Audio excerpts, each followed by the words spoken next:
Big day today, Dan. Last piece. I agree. It's a major milestone for us all, isn't it? Yeah.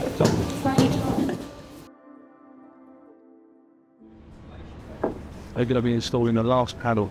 So the lifting accessories to be used. So we've got the 2-leg chains, adjustable, which we've got over there. The maximum size is going to be, or the maximum weight's going to be 600 kilos. And we're going to be picking the unit up over here, bringing it round this way, dropping it up and out of the fence, and sliding it into the installation. Here it is.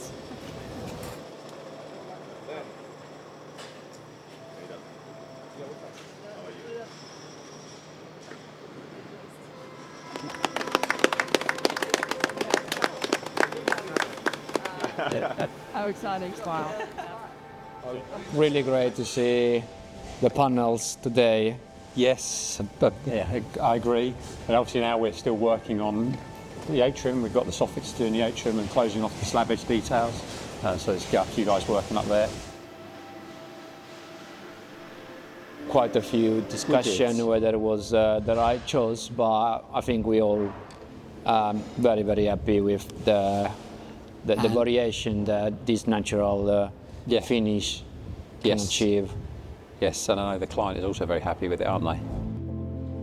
This is already like our 6th or 7th project with Staticus over the past few years. So we are really happy with Staticus' technicality and experience and quality.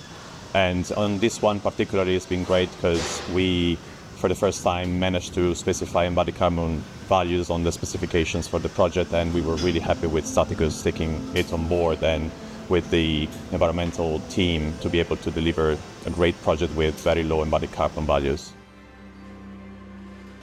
Well, it's been really exciting to see the final panel coming in. It marks a big milestone for the project.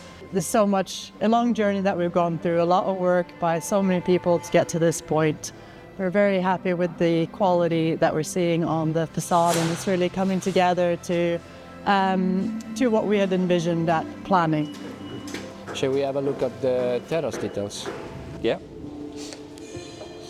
The corrugated cladding. Yeah. Which again took some work to. Yeah, no, I remember that these designs started really early on from a corrugated sheet. Yes. And then finally moved to a series of extrusions. Yes. Can you tell us a bit more about how these come together? I remember that we tested this at 3D printing and finally made it. I think this came together after reviewing the concept, and there were some concerns raised with the concept design of how we accommodate movement, thermal movement of the corrugated cladding. So one of our senior designers was investigating the option for quite some time, came up with the idea of an extrusion. It took a lot of setting out to ensure that they're aligned across the entire facade and they're aligned from floor to floor, which took design time to get that right. Yeah. Because it's not just on any floor, it's making sure it also works up the entire elevation. It's a really exciting time for us and Multiplex, because completing the facade is one of the major milestones we always look forward to, as it gives you the next steps to be able to progress with fit out, getting a weather-tight building and starting commissioning. So it not only does it show the public that we're finishing up, but it also represents to everyone on site that we are nearly a complete building. But really looking forward to see the building complete after a great journey. I agree. It's been a real challenge. It's been a hard slog at times, but yeah, it'd be nice to stand outside, look up and say, look what we've done. Yeah, no, it's fantastic.